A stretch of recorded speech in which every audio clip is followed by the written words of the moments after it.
कहा जाता है कि जब जब धरती पर पाप बढ़ जाता है तब तब भगवान विष्णु किसी न किसी रूप में धरती पे प्रकट होते हैं और पापियों का नाश करते हैं। जैसे वामन अवतार, नरसिंह अवतार, मत्स्य अवतार, राम अवतार, कृष्ण अवतार।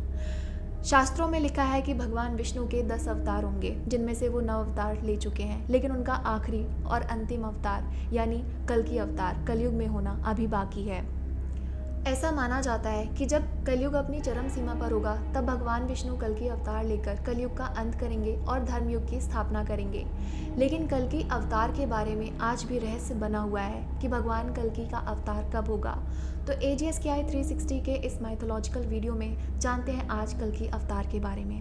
मेरा नाम है तेजस्वी। वीडियो में आगे बढ़ते हैं। कल्कि अवतार के बारे में कल्कि पुराण में विस्तारित रूप से लिखा गया है और कल्कि पुराण के भविष्यवाणी के अनुसार कलयुग के अंत तक सभी दैविक नदियां सूख जाएंगी। गंभीर मौसम, ज्वालामुखी, भूकंप, मनुष्य ही मनुष्य को खाकर नरभक्षी बन जाएगा। युद्ध लड़े जाएंगे, चोर होने पर लोग गर्व करेंगे, अत्याचार और हत्या पूरे समाज में आम बात होगी और धर्म को भुला दिया जाएगा।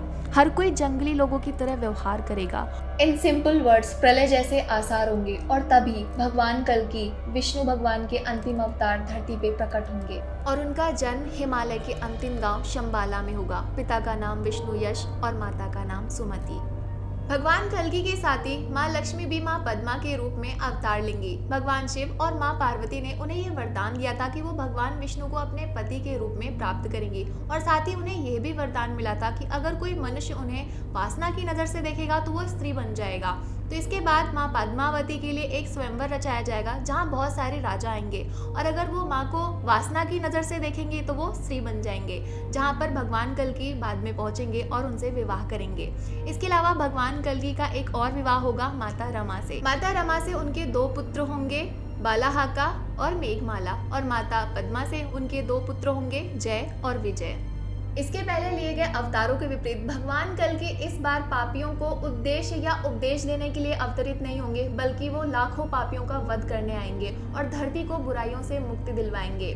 कुछ ही लोग धरती पर बचेंगे जिन्हें भगवान कल्कि खुद चुनेंगे ताकि दोबारा से धरती पर मानव जीवन को फलने फूलने का मौका मिल पाए और तब सतयुग की शुरुआत होगी। कल्कि पुराण के अनुसार कल्कि भगवान के जीवन का मुख्य उद्देश्य ही होगा कली को मारकर धर्मयुग की स्थापना करना। कल्कि शब्द का ही अर्थ है अंधकार का नाश करने वाला। कल्कि भगवान को हमेशा एक उड़ने वाले सफेद घोड़े पे सवार दिखाया गया है जो अपनी इच्छा अनुसार कहीं भी आ जा सकता है और कोई भी रूप धारण कर सकता है। और ये देवदत्त नाम का घोड़ा कोई और नहीं बल्कि भगवान विष्णु का वाहक गरुड़ ही है। साथ ही भगवान कल्कि को एक राजा की तरह दिखाया गया है जिसमें वो मुकुट पहने हुए हमें नजर आएंगे और साथ ही साथ भगवान कल्कि का जो रंग होगा वो नीला होगा, जैसे भगवान कृष्ण का रंग नीला होता है। और साथ ही भगवान के पास एक तोता होगा जो पास्ट, प्रेजेंट और फ्यूचर भी जानता होगा। भगवान परशुराम भगवान कल्कि के गुरु होंगे जो उन्हें आध्यात्मिक ज्ञान के साथ साथ युद्ध का भी ज्ञान सिखाएंगे। और साथ ही भगवान कल्कि 64 कलाओं में निपुण होंगे और वैदिक ज्ञान में वो पारंगत होंगे।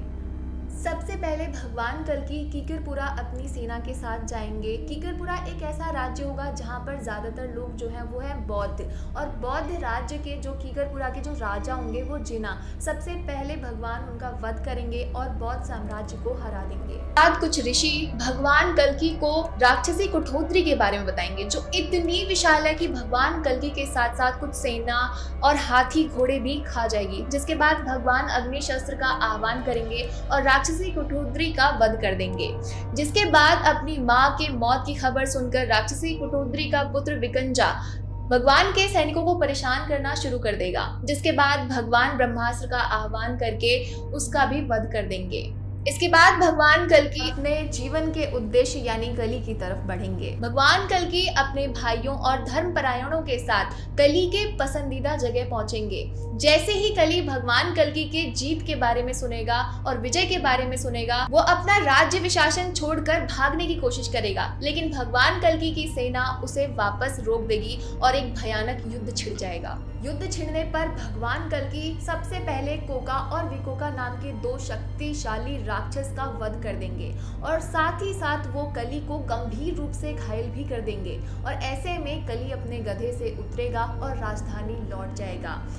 भगवान कल्कि के भाई धर्म और सतयुग राजधानी में प्रवेश कर जाएंगे और पूरे शहर को आग लगा देंगे, जिसमें कली भी जल जाएगा लेकिन वो जीवित रहेगा और कली के पत्नी और उसके बच्चे मारे जाएंगे और कली जो बच जाएगा और जीवित रह जाएगा और दूसरे देश को भाग जाएगा। यहाँ युद्ध समाप्त हो जाएगा और भगवान भल्लाट नगर की ओर बढ़ेंगे। भल्लाट नगर के राजा शशिध्वज से उनका युद्ध होगा और युद्ध में भगवान घायल हो जाएंगे। भगवान कल्कि को शशिध्वज राजा अपने घर ले जाएंगे और उनका इलाज करेंगे। जैसे ही भगवान कल्कि होश में आते हैं और उन्हें पता चलता है कि ये भगवान कल्कि जो भगवान अवतार हैं वो कोई और नहीं बल्कि विष्णु भगवान है। ऐसे में राजा शशिध्वज कहते हैं कि वो और उनकी पत्नी भगवान के भक्त हैं और वो अपनी बेटी रमा का विवाह भगवान से कर देंगे। माता रमा से विवाह करने के बाद भगवान कल्कि अपनी सेना के साथ कंचन नगर की ओर प्रस्थान करते हैं। अब कंचन नगर एक ऐसी जगह है जहाँ सिर्फ सांपों का बसेरा है। नागों को मारने के बाद उसके बाद भगवान किले के अंदर प्रवेश होते हैं अपनी सेना के साथ। अब वो किला एक ऐसी जगह है जहाँ कोई इंसान नहीं है, बल्कि एक दिव्यवाणी भगवान को ये बताती है कि अगर वो और उनकी सेना शहर के अंदर प्रवेश करते हैं तो उनकी सेना मर जाएगी। ऐसे में भगवान ये निर्णय करते हैं कि सिर्फ वो और उनका तोता ही शहर के अंदर प्रवेश करेंगे और वो दोनों फिर प्रवेश हो जाते हैं शहर के अंदर। वहां पर पहुंचने के बाद उनकी मुलाकात होती है सुलोचना नाम की विषकन्या से। अब इस विषकन्या की दृष्टि से भगवान को कोई हानि नहीं होगी, बल्कि भगवान के दर्शन से इस विषकन्या को श्राप से मुक्ति मिल जाएगी और वो अपने पति से मिलने के लिए गंधर्व लोक चली जाएगी। अब भगवान कल्कि यहाँ अपने रिश्तेदारों को और सहयोगियों को अलग अलग राज्यों में राजा नियुक्त करेंगे और संभाला को लौट जाएंगे। फिर वो अपनी पत्नियों माता रमा और माता पद्मावती के साथ कुछ साल धरती पर बिताएंगे, संभाला में बिताएंगे और फिर यहाँ पर सतयुग आरंभ होता है। और इसके बाद भगवान यानी देवता सभी देवता अपने भक्तों को आशीर्वाद देंगे और धरती से सारी बीमारियां, विपदा, प्राकृतिक आपदाएं, भूकंप आना ये सब समाप्त हो जाएगा और सभी सुखी हो जाएंगे।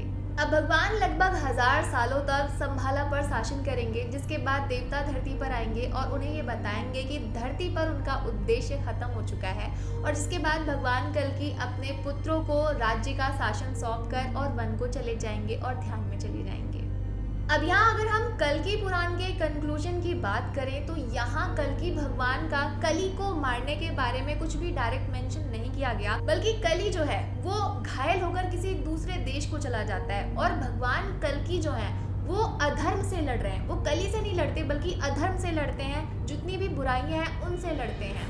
लेकिन अगर यहाँ पर सबसे बड़ा सवाल कुछ हो सकता है तो वो ये हो सकता है कि कलयुग का अंत या कहें कि भगवान कल्कि का अवतार कब होगा। पुराणों की माने तो कलयुग लगभग 4,32,000 साल तक रहेगा और इस तरीके से अभी तक 5,121 साल कलयुग को बीत चुके हैं। यानी कि इस तरीके से अगर देखा जाए तो कल्कि अवतार में अभी भी 4,25,000 साल बाकी हैं। भागवत पुराण के अनुसार जब पेड़ हाथों के आकार के हो जाएंगे और लोग अंगूठे के आकार के हो जाएंगे तब विष्णु यश के यहाँ पर भगवान कल्कि का जन्म होगा। अब सबसे बेहद अहम सवाल यहाँ पर ये है कि अगर कल्कि उदय होगा तो क्या दुनिया खत्म हो जाएगी? कई लोगों का मानना है कि जब भगवान कल्कि धरती पर आएंगे तो वो सभी मनुष्यों को मार देंगे और दुनिया खत्म हो जाएगी। लेकिन अगर पुराणों पर गौर करें तो ऐसा कोई उल्लेख नहीं मिलता है। आपकी क्या राय है कल्कि पुराण के बारे में, या फिर आपसे कहा जाए कि कल्कि अवतार के बारे में? तो आप अपनी राय कमेंट्स में लिख सकते हो। ये वीडियो अगर आपको पसंद आई हो तो इसे लाइक कर सकते हो और नॉलेज को अपने तक ही क्यों रखा जाए, इसे शेयर भी कर सकते हो अपने दोस्तों और अपने परिवार के साथ। और खास अपडेट्स के लिए आप सब्सक्राइब करना प्लीज मत भूलना। AGSKI 360।